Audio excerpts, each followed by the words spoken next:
बॉबी हकीम बोल रहा हूँ। 10 साल पहले जब मैं पहली बार आया था, आपने 2 हाथ से हमें अपने दुआ से नवाजा था, और 10 साल में हमने पूरे पोर्ट इलाका में क्या काम किया नहीं किया ये आप जानते हैं, परवरदिगार जानता है, सारे अवाम जानता है।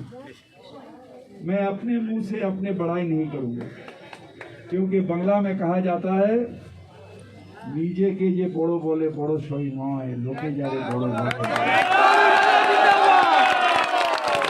जो अपने आप को बड़ा बोलता है वो बड़ा नहीं होता है, अवाम जिसे बड़ा बोलता है बड़ा वही है।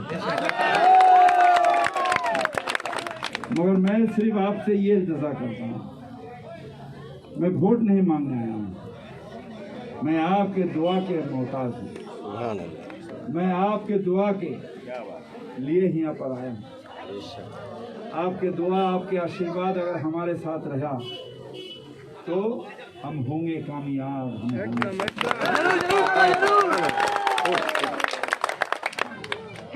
बहुत सारे भाई आएंगे, यही उल्टी तरफ एक भाई रहते थे, कांग्रेस का कैंडिडेट थे, फिर वो पलटी होके वहाँ पर चले गए हेस्टिंग्स में बीजेपी का कैंडिडेट, फिर अभी अंदर में कोकीन केस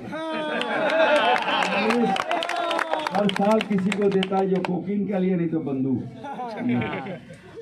मगर मैं सेवा करता हूँ, दीदी यही हमें सिखाई है, सेवा करना, आपके पास हर ज़रूरत में खड़ा होना, और खिदमती हमारे पैगंबर ने हमें सिखाया। तो इंशाअल्लाह ताला यही काम हम करेंगे। एक है कोकिन वाला, एक है बंदूक वाला, और एक है खिदमत वाला। आपके दुआ के मोहताज हैं, आपके आशीर्वाद के मोहताज हैं। आप आशीर्वाद करिए, क्योंकि हम दीदी के बताए हुए रास्ता, जहाँ पर माँ जैसे बचपन में कहती है तू हिंदू बनेगा ना मुसलमान बनेगा, इंसान के औलाद है। हमारे पहला काम है इंसानियत, और इंसानियत का मदद करना, इंसानियत का सेवा करना, करने से ही परवरदिगार खुश है। मैं आपसे यही इंतज़ा करता हूँ, दुआ करिए जो यहाँ पर बंगाल में कम्युनलिज्म ना आए, फिरका परस्ती ना आए, बांटने का काम ना हो। दीदी का जो उन्नयन है, चाहे वो कन्याश्री हो, स्वास्थ्य साथी हो, चाहे जुबोश्री हो, चाहे खाद्य साथी हो, बिना पैसा राशन, ये शाम बेवा लोग के लिए 1000 रुपया हर बेवा के लिए, और हर औरत के लिए अब से फिर 500 रुपया हर घर की औरत के लिए। ये जो दीदी ने कहा ये सब आ जाए और बंगाल में हम खुश रहे। मोदी जी बहुत सुखलाते हैं, ये करेंगे वो करेंगे, भैया आगे इंडिया में हो उसको तो करो, फिर बंगाल में करो। आप तो बहुत जगह है, इसका मतलब कोई काम करता है, कोई बतौला देता है। अब आपको चुनना है बतौला बाज ना काम बाज।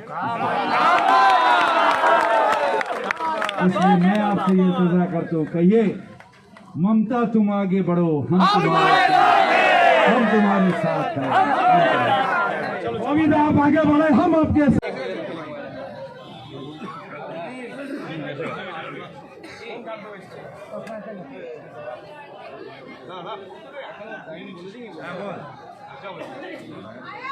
কবিতা কালকে যে ঘটনা ঘটলো সেন্ট্রাল কোর্ট সেভাবে গুলি চালানোর ঘটনা ঘটাচ্ছে অত্যন্ত দুঃখজনক, অত্যন্ত নিন্দনীয়, ঠিক আছে, এবং অত্যন্ত পরিকল্পিত। তার কারণ ওই যে সাম্প্রদায়িক উস্কানি বিজেপি নেতারা দিচ্ছে, বিশেষ করে অমিত শাহ দিচ্ছে, তার এটা প্রতিফলন। এখন ফোর্সের মধ্যেও সাম্প্রদায়িক মেরুকরণ করার চেষ্টা করছে বিজেপি। এটা অন্যায়। আমি আগের দিন ইলেকশন কমিশনে বলে এসেছি যে যদি এডিজি ডিজি এখানে চেঞ্জ হয়ে পুরোটাই নির্বাচন কমিশন নিয়ন্ত্রণ করে, তাহলে কেন সেন্ট্রাল ফোর্সের নিয়ন্ত্রণটা হোম মিনিস্ট্রি করবে, কেন নিজের হাতে নেবে? আপনারা লক্ষ্য করে যদি দেখেন, কালকে সারাদিন মাইনরিটি অধ্যুষিত এলাকাগুলোয় গিয়ে বিজেপির নেতৃত্ব এবং ক্যান্ডিডেটরা তারা উস্কানি দিয়েছে, ভোটকে স্লো করার চেষ্টা করেছে এবং বাইরে উত্তেজনা বাড়ানোর করেছে। ওখানেও তাই পরিযায়ী শ্রমিক তারা কাজ হারিয়েছে, এখানে ভোট দিতে এসছে কেরালা থেকে, লাইনে দাঁড়িয়ে রয়েছে, তারা কোনো দলের সমর্থক নয়, তাদের গুলি করে মেরে দেবে। ওখানে যেহেতু ওই জায়গাটা একেবারে গরিব, একেবারে দিনমজুরের জায়গা, সেখানে নির্বাচনে গুলি চালাবে।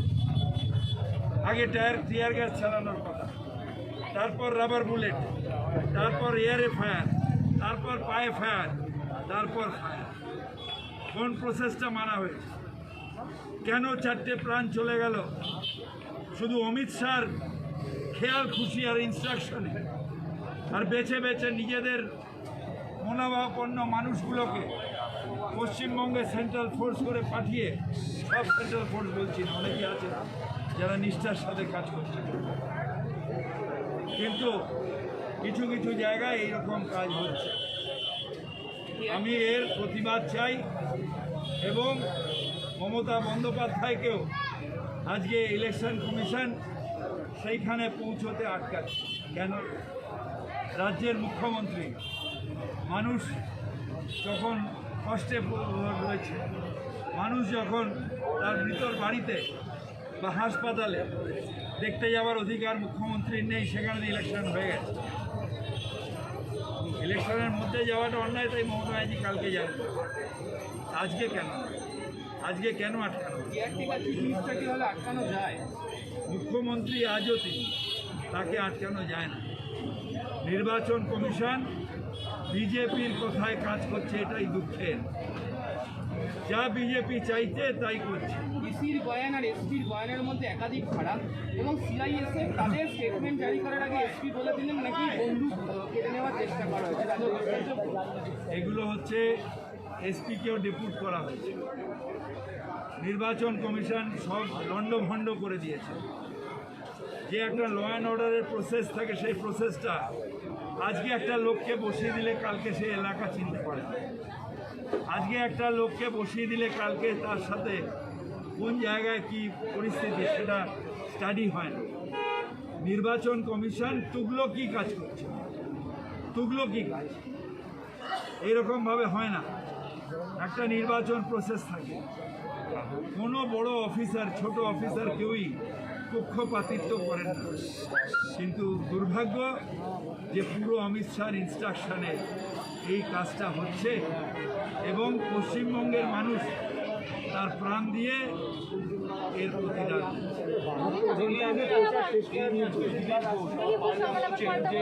মমতা বন্দ্যোপাধ্যায়ের বিরুদ্ধে মামলা হওয়া উচিত, উস্কানি হচ্ছে, ওনার প্রচার বন্ধ করে দেওয়া উচিত। প্রথম উস্কানিকে দিয়েছেন, মারের বদলে মারবো, থানা জ্বালিয়ে দেব, হ্যাঁ ডান্ডা নিয়ে রেডি থাকুন, আমরা বদল নয় বদলা চাই, কে বলেছে? তার নামে কেন কেস হবে না? সে তো লেঠেল নেতা, সে তো এগিয়ে এসে সবসময় মারার কথা বলে, থানা জ্বালানোর কথা। তাহলে তার উস্কানিটা উস্কানি নয়। মমতা বন্দ্যোপাধ্যায় যখন সেন্ট্রাল ফোর্স পক্ষপাতিত্ব করছে, তার বদলে প্রতিরোধ, সেটা মানুষের অধিকার। সেই অধিকার ভারতবর্ষের কনস্টিটিউশন দিয়ে গেছে। আমাকে প্রতিবাদ করার অধিকার মোদি সাহেব কাড়ার চেষ্টা করছেন, কিন্তু ভারতবর্ষের কনস্টিটিউশন দিয়ে গেছে। সেই কথাই কনস্টিটিউশনাল কথা মমতা ব্যানার্জি। উস্কানি কোথায় দিয়েছে? উস্কানি দিলে আজকে সারা বাংলা জ্বলত। মমতা ব্যানার্জি উস্কানি দেন। আমাদের ছেলেরা দাঁতে দাঁত চেপে সব সহ্য করে শুধু মমতা ব্যানার্জি রেগে যাবেন, মমতা ব্যানার্জি দুঃখ পাবেন তাই, নাহলে বিজেপি এখনও বলছি একটা পিঁপড়ে শেষ হয়ে যাবে। মমতা ব্যানার্জি গণতন্ত্রে বিশ্বাস করেন এবং গণতন্ত্রের জন্যে তিনি লড়াই করেন, তাই তাকে অবমাননা করার জন্য আমাদের ছেলেরা মার খেয়ে কষ্ট করেও তারা কখনোই আইনকে হাতে নেয় না। একটা ভিডিও প্রকাশ্যে আনা হয়েছে যেখানে সায়ন্তন বসু বলেছিলেন যে গুলি করা উচিত এবং সেটা বুকে গুলি করা উচিত, এগুলো কোনো ওইটাই তো আমি তো বলছি আপনাকে যে এই যে উস্কানি বুকে গুলি করো পুলিশকে, অর্থাৎ সায়ন্তন বসু এখানে যেটা বলেছেন ওনার বিগ বস অমিত শাহ সেটাকেই ইনস্ট্রাকশন দিয়ে পাঠিয়েছেন যে বুকে গুলি করো, পেটে গুলি করো, পায়ে গুলি নয়, রবার্ট বুলেট নয়। একটা জল ছাড়া নিয়ে নবান্ন এত হইতো এই রাজু, আজকে সেই রাজু কোথায় যখন 4টে ছেলে মারা গেল, সন্তান বাংলার সন্তান মারা গেল, বাংলার 5টা নিরীহ সন্তান মারা গেল, সেইটা আজকে দুঃখের। ইলেকশন কমিশনের অপদার্থতার জন্যে আর তুগলকি সিদ্ধান্তের জন্য। 72 ঘন্টা আগে নির্বাচনী প্রচার শেষ করার নির্দেশিকা জারি। দেখুন আমি এখন ওটা নিয়ে কিছু বলবো না, কারণ আজকে সকালে কাগজে দিয়ে আমাকে দিতে এসছেন।